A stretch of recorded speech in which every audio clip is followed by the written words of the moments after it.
Hey guys, what's up? I am here to give you guys a recap on the new episode of Fate Grand Order絶対魔獣戦線Babylonia, or you can call it Fate Grand Order Absolute Demonic Front Babylonia on episode 4. Now, this episode right here was actually pretty slick. Forgive me if I'm not in a mystic code right now. It's just a little little bit in the morning and I'm a little exhausted here and there. But this episode was actually really nice. Not to mention how they adapted it was actually slick. So, if anything else, let's just get this started. The episode opens up with a situation where Ritsuku Fujimaru was actually facing against the Mage King, and we see to it that the servants he has with them have fallen. Well, it looks like they actually fell down, if anything, and we see to it that the Mage King gives a couple words to Ritsuku Fujimaru by saying, "I'm gonna tell you this. It's the best thing you could do is give up and not do anything. That's the easiest way to live. Should you actually stop all 7 singularities, I'll consider you a thorn to look to get rid of." And we see to it that he escapes, and that's about it. As the episode continues on, we see to it that Mashu and Ritsuka are getting used to Uruk's daily activities, you know. But not only that, there's a scene with an old man they found in the alleyway, and he decided to give him something to eat. Although the old man gives him some words of wisdom to not be so compassionate, otherwise it will ruin you. Although he gives a prophecy to Ritsuka by saying there are 3 storms coming, you know. And he ends up explaining a couple words by saying this: empathize not with the hateful one, celebrate not with the joyous one, and extol not the pained one. And therefore, it gives him a couple words of wisdom by saying sometimes a man's words can't really reach these people, so you best be careful and watch out for what's to come. And we see to it, of course, Ritsuka at nighttime seems to try to get into what the man was trying to tell, what the old man told him, you know.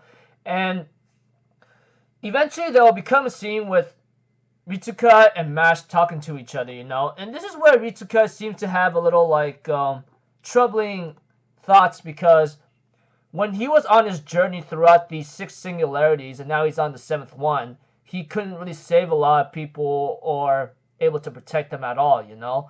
Although Mash does encourage him not to give up, you know, because the day you decide to become Chaldea's final master is the moment I decide to stick with you and stay with you no matter what. I mean, no matter what choice you give out, I will always have faith to follow it.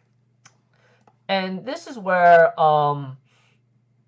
Mash also talks about Amadeus, of having to talk with him, saying it's not the world that makes you, it's the world that you make of it, you know, in a certain way. Or it's the other way around. I don't know.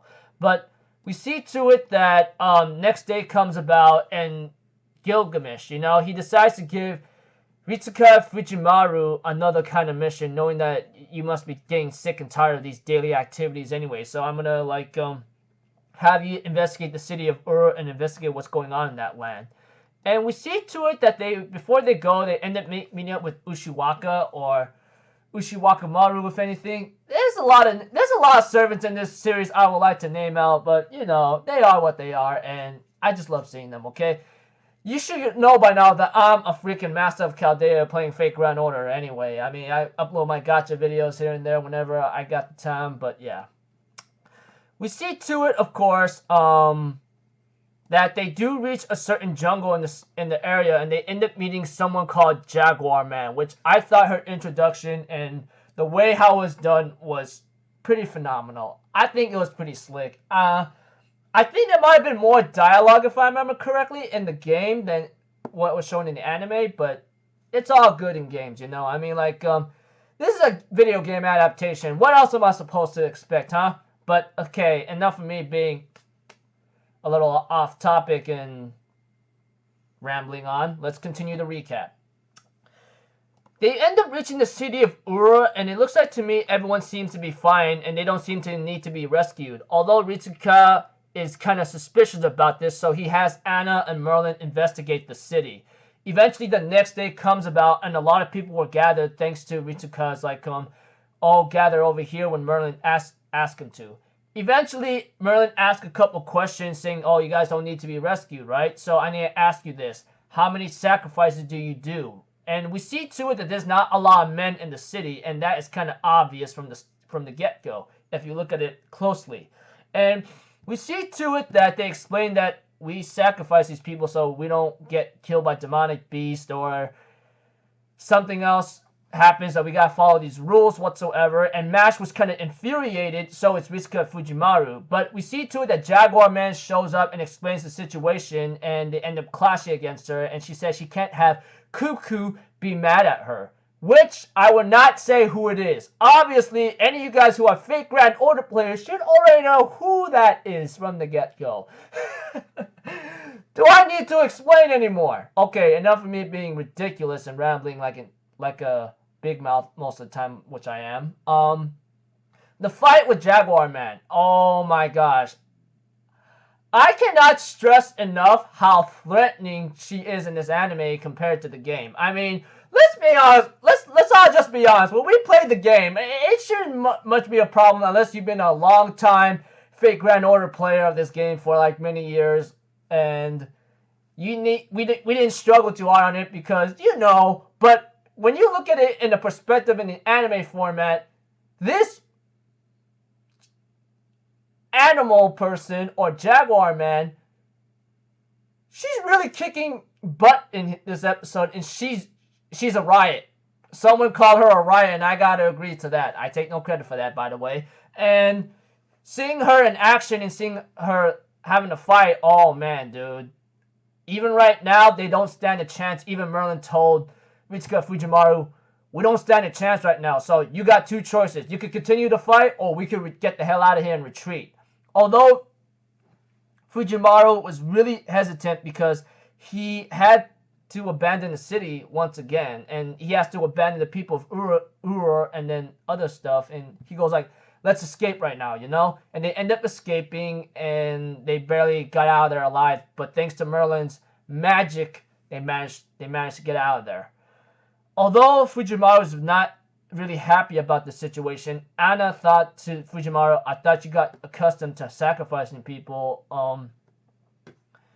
after you've gone through so many battles throughout your 6 singularities, Although, like, she made a reference to that, she didn't explicitly say it, Fujimaru confessed that he's never used to this. No matter how many times he does it, he's never accustomed, or he's never gonna like this at all.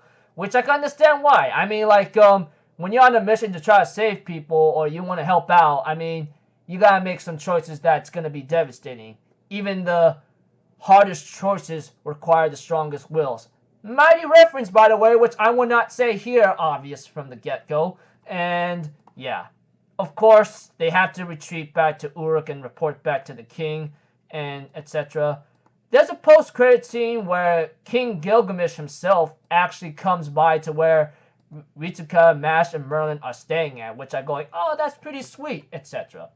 Anyways, this episode right here, pretty nicely done. I mean, like, I'm pretty sure there was a lot more dialogue involved, but I'm pretty sure for reasons knowing that they can't put a lot of dialogue in, and introducing Jaguar Man. OMG, she is one hell of a freaking divine servant or being or something.